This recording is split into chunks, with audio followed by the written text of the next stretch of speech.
Hello, YouTube.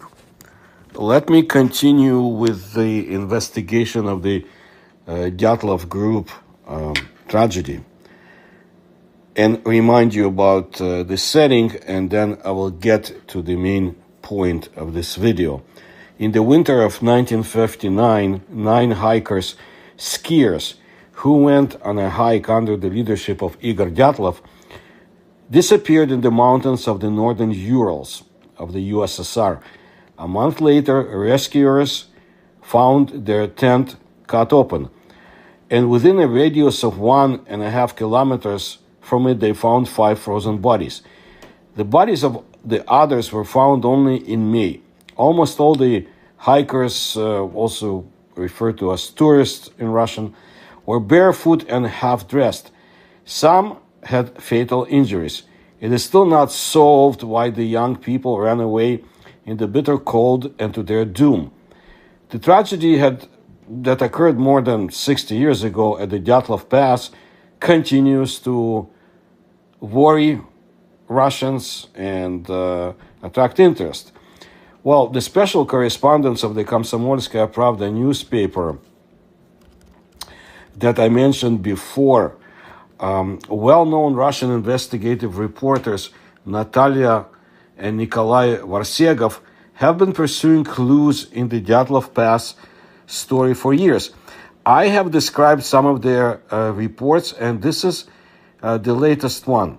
You see, it turned out that almost simultaneously with Igor Dyatlov's group in 1959, another group of the Ural Polytechnic Institute, UPI for short, sports tourists, disappeared in the mountains. And there were 9 people in it as well. Recall that in the winter of 1959, participants in that hike led by the UPI fifth-year student Igor Dyatlov had to ski at least 300 kilometers in the north of the Sverdlovsk region in 16 days and climb 2 peaks of the northern Urals. The expedition belonged to the third highest difficulty categories. And in addition to Dyatlov, the group included Yuri Krivonishenko, Yuri Doroshenko, Rustem Slobodin, Zinaida Kolmogorova, Lyudmila Dubinina, Alexander Kalivatov, Nikolai Thibault-Brignol, and Semyon Zolotaryov. But the group did not return to the at the appointed time. So after a month of search, rescuers and searchers found an empty tourist tent, and there were 5 frozen bodies within a radius of 1.5 kilometers from it. Like I said, the corpses of the others were found only in May. Well, again, almost all the participants of the expedition were barefoot and half naked. Some had fatal injuries. According to the investigators, the hikers, tourists, died on the night of February 1st into February 2nd. But it has not yet been solved why the young people ran away from the tent into the bitter cold and to their doom. So, Alexei Dmitrievich Budrin, a master of sports and tourism, is 90 years old in the year 2024. In 1957, he graduated from the radio engineering faculty of the UPI. Igor Dyatlov, Yuri Doroshenko, and Zinaida Kolmogorova also studied there. Here is what Alexei Dmitrievich recalled. In 1956, together with Igor, we were on a summer hike to the grandiose peak in the eastern Sayan Mountains. Dyatlov was distinguished by his single-mindedness. It was important for him to bring any matter to the end. A few episodes remain in my memory. Before the start of the hike, he and I set up a walkie-talkie, which he built himself. It took a long time, of course, but we set it up and took it on the route. In Novosibirsk, we managed to buy the then, at the time, scarce book titled Golden Calf by Ilfin Petrov. This refers to the famous satirical novel of the 2 Soviet authors about adventures of fortune hunters in 1935. The book was banned for years under Stalin. Let's go back. We were very happy. There will be something to do at the stopovers. In suitable weather, we read aloud. And so the whole company is crazy about the book, and Igor is concentrating on filling out the diary of the expedition. I even have a photo. When we lowered the rafts over the third rapids on Kizira, one of the rafts was pressed against the rock on the opposite shore. Igor and I swam across the Kizir River with poles, somehow tore off the raft and drove it to our shore.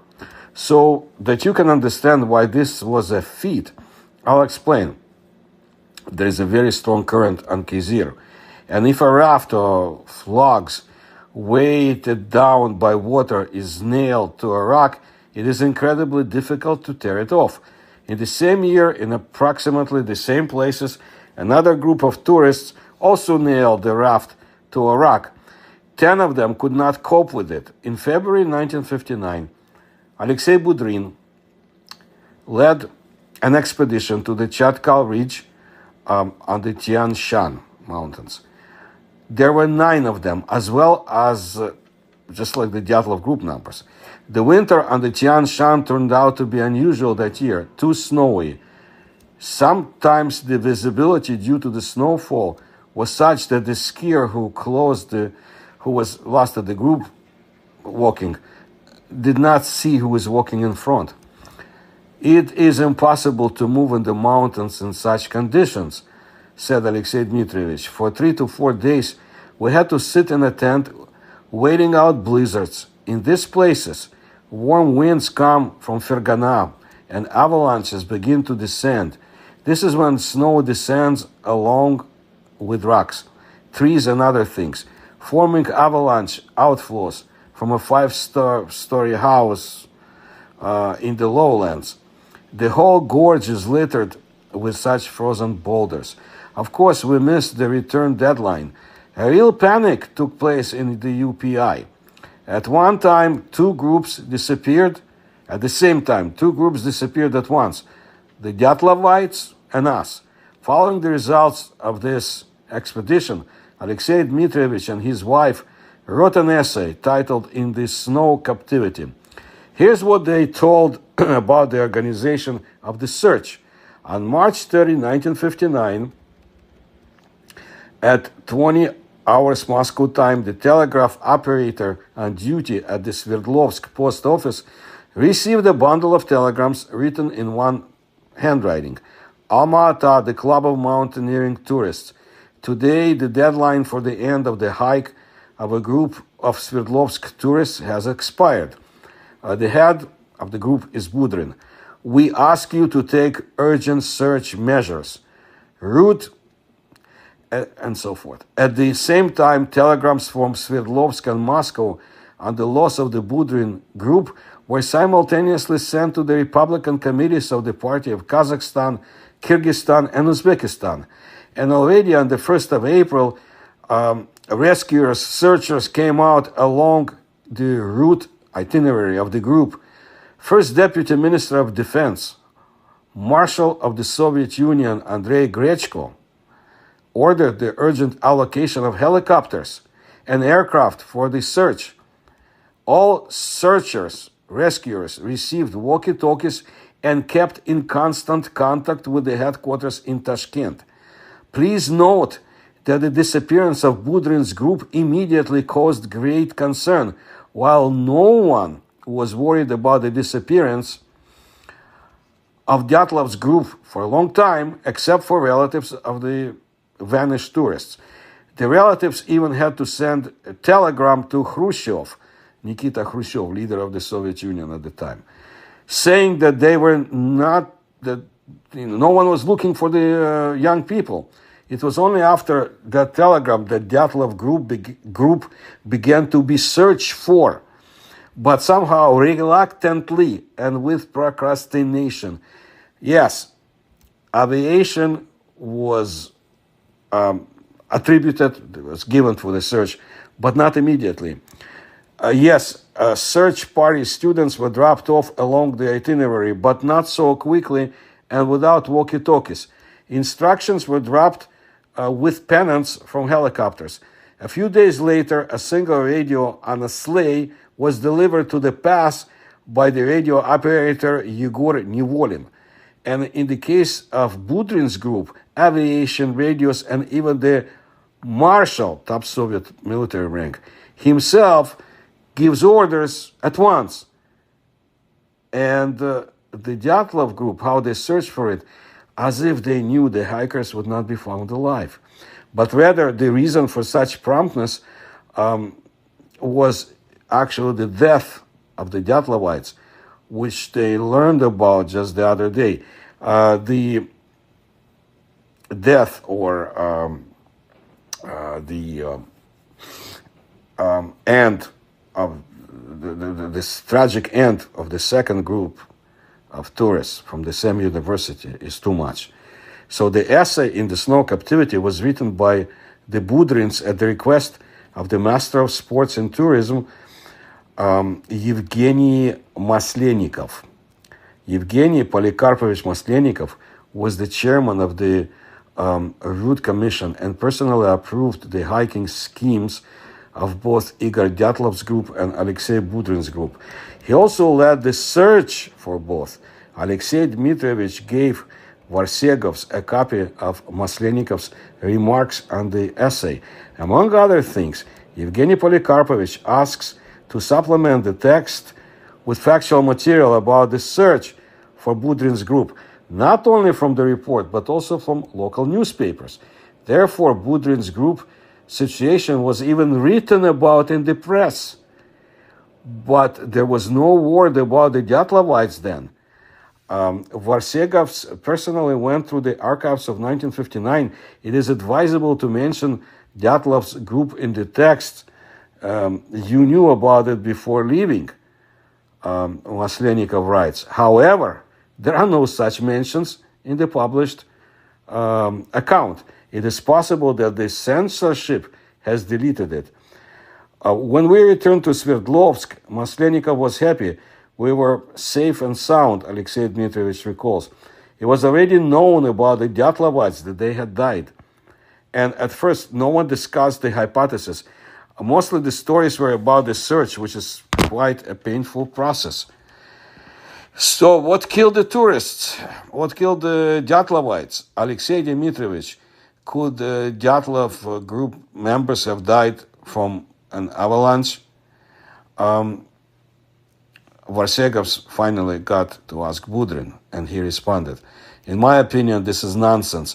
For decades, tourists have been going to the pass in winter, putting tents on this slope, spending the night in them, but no one has ever been hit by such a snowboard that will make people run away.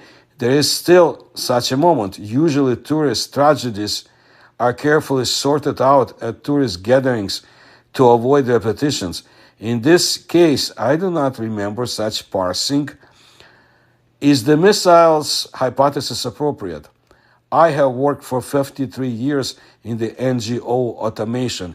This is the organization that developed the control system for all ballistic missiles and submarines of the Soviet Union. I was involved in this process. And in the third year of work, I received an award for participating in the commissioning of the R-13 missile.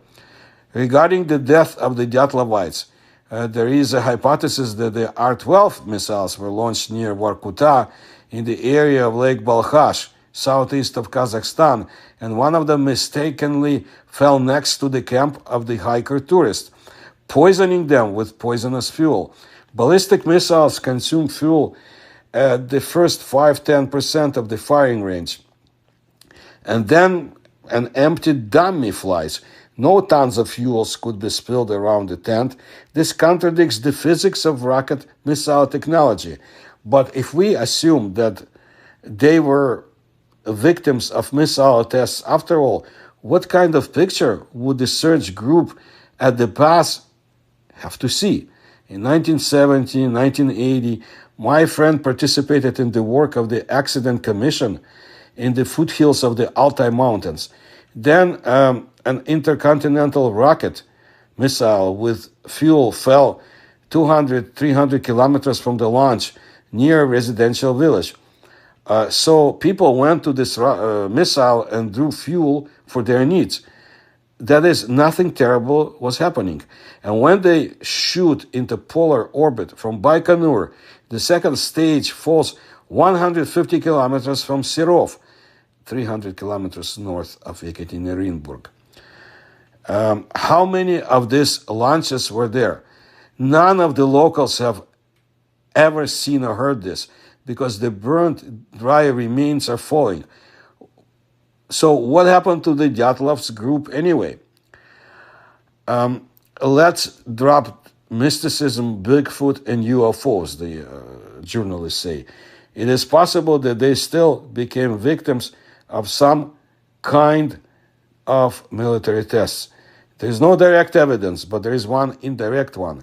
Kirill Bardin, master of sports of the USSR and tourism, was sent from Moscow to Sverdlovsk by the Union of Sports Societies and Organizations of the USSR at the end of February 1959 to search for the missing hikers. Following the results of the trip, he would prepare a report for the highest authority of the Central Committee of the Communist Party of the Soviet Union. Basically, we're talking about Soviet leadership. Bardin was friends with Maslenikov, and in the summer of the same year, he would write Yevgeny a very interesting letter. Hello, Zhenya. I have an idea to write a letter from you and me in connection with the winter epic to Aristov. Averky Aristov was a member of the Presidium of the Central Committee of the Soviet Union. Or even Khrushchev. After all, there is no guarantee that such cases will not happen again somewhere and with someone else. Ask the people at the top to consider the possibility of preventing such things. It is impossible to write such a letter from any organization. And a personal letter from two masters of sports can have a great effect. At least the question will be put in the right plane. After all, something has to be done. July 2nd, Kirill. We have to do something is the key phrase here.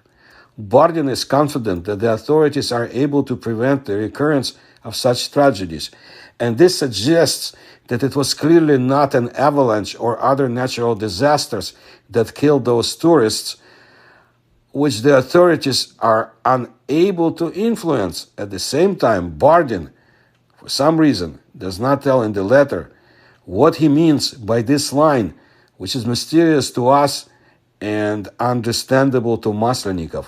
We must do something. So they knew the cause, looks like it, but it was not revealed.